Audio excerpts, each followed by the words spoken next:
Good morning guys. So andito tayo ngayon sa ating grower building. Number 1 dahil bibigyan natin ang ating mga alaga ng amoxicillin trihydrate, tylosin tartrate, bromhexine, hydrochloride, paracetamol. So ito ay anti-infective, antibacterial, mucolytics, analgesic, antibiotic siya na merong pain reliever at saka for mucus. So kapag yung mga manok natin ay may parang halak, parang may sipon, very effective ito guys para ma-flush out yung mga mucus. Ito ay recommended ng ating veterinarian. Ibibigay din natin ito sa ating mga layers soon. So observe muna natin yung na magiging resulta sa ating mga alagang sisiw. So titingnan natin kung maganda ba yung result. So yung pagbigay pala nito guys ay yung dosage niya is 10 grams per gallon of drinking waters for 5 to 7 days. So ito ay 7 grams. And then nirecommend sa amin na instead of 5 to 7 days, if wala namang case or wala namang sakit ng mga manok, ay ibigay lang ng 3 days. For flushing lang yan guys, para hindi magkaroon ng antibiotic resistance yung ating mga alaga. So very important na ma-maintain natin yung kalusugan na maganda ng ating mga alaga until such time na mangitlog na sila or ready na silang mangitlog. So dito guys ay medyo crowded na. Kailangan natin mag-adjust na naman ng space. So isang reason bakit morning lang, para hindi masyado bugbog ang ating mga alaga. So guys, very important na meron tayong flushing procedure sa ating mga alaga. Sa pamamagitan nito ay matatanggal yung mga bacterial infection and then mga fungal infection if meron man sa katawan ng ating mga manok. So minsan hindi yan kaagad nagmamanifest yung signs and symptoms kapag minimal pa yung quantity or yung dami ng bacteria sa kanilang katawan. By giving regular flushing, yung mga papausbong pa lang na mga sakit ay mapiprevent na, especially sa ating mga manok na lumalaki. So kung minsan mapapansin natin may parang iba yung boses na sisiu, and then yung iba parang nanghihina, may mga kaunting infection or kaunting nararamdaman yan. So yung gamot pala na binigay natin kanina ay nakaka-relieve din ng pain kasi meron siyang analgesic effect, pain reliever din siya.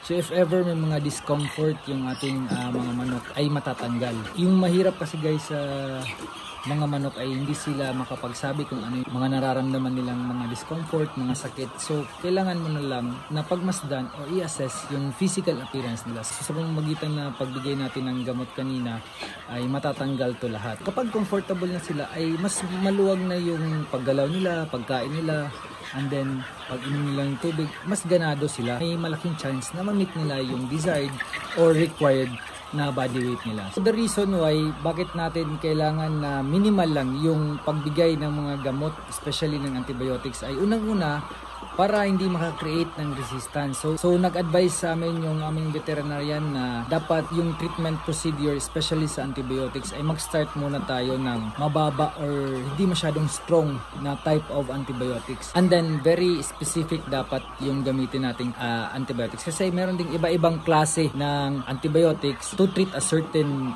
bacteria. So dapat targeted yung bacteria para yung ibang parts ng body ay hindi na maapektuhan. So one reason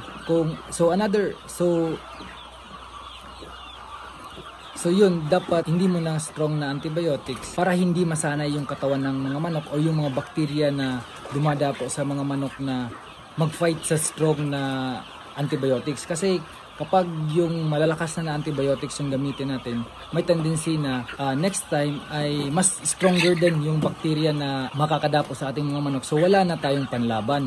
Kasi yun na yung pinakamalakas na antibiotics na naibigay natin. So start sa hindi masyadong strong na antibiotics, and then dapat targeted kung ano yung type of bacteria na dumapo sa ating mga alaga. So very important talaga guys na ma-identify natin yung type of bacteria na tumama sa ating mga alaga pamamagitan ng pag-assess natin ng signs and symptoms. So by doing that ay ma-identify din natin yung appropriate na antibiotics na gagamitin. So and then ikalawa, yung reason na hindi mo masyado strong na antibiotics, it's because of the health ng organs, especially ng liver at saka kidneys.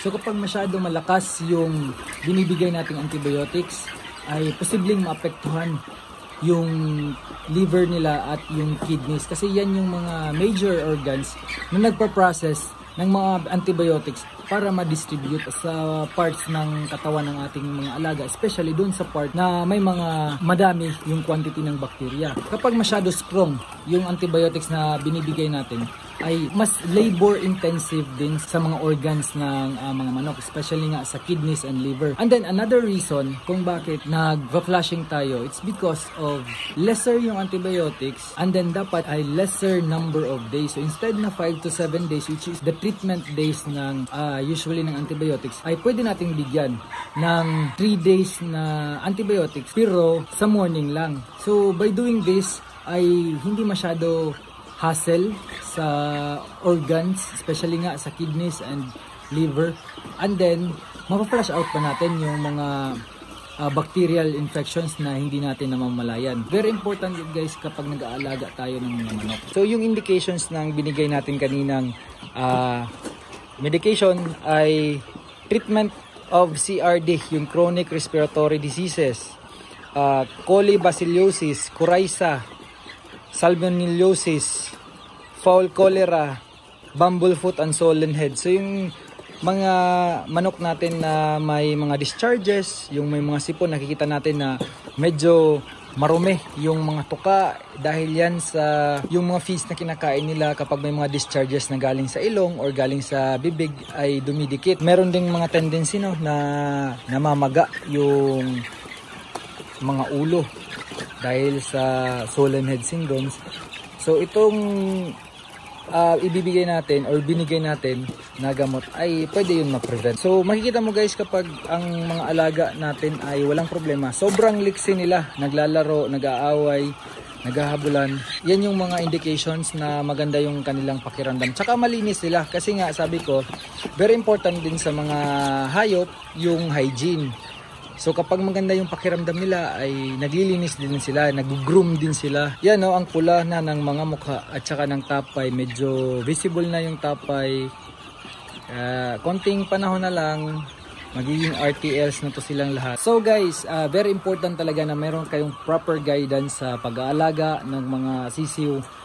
Very important na meron kayong proper knowledge no, sa pag-aalaga ng mga sisiw, para hindi masayang yung investment natin. At saka para masigurado natin na magandang quality yung ating mapuproduce or mapapa-grow out na mga layer chicken. So very important na hindi dumaan sa anumang sakit yung ating mga alaga during grow out season nila, para tuloy-tuloy yung pag-produce ng magandang quality na itlog, at the same time madami yung production. So very important guys na merong someone na mag-teach sa inyo or mag-guide sa inyo sa inyong journey sa pagmamanukan. So yun lang muna yung update natin sa ating mga sisiw, yun yung binigay natin today, at hindi namin yung binibenta, ni-recommend lang yun sa amin ng aming consultant, and libre lang yon na binigay niya, pero next time daw may bayad na. So maraming salamat Doc Joven sa pa-flashing mo ngayon. So guys, maraming salamat din sa panonood nyo ng video ito, at sana ay may natutunan kayo.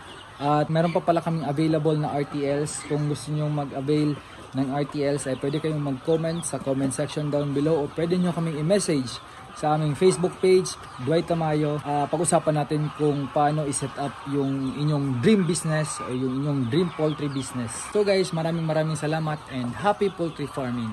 Bye!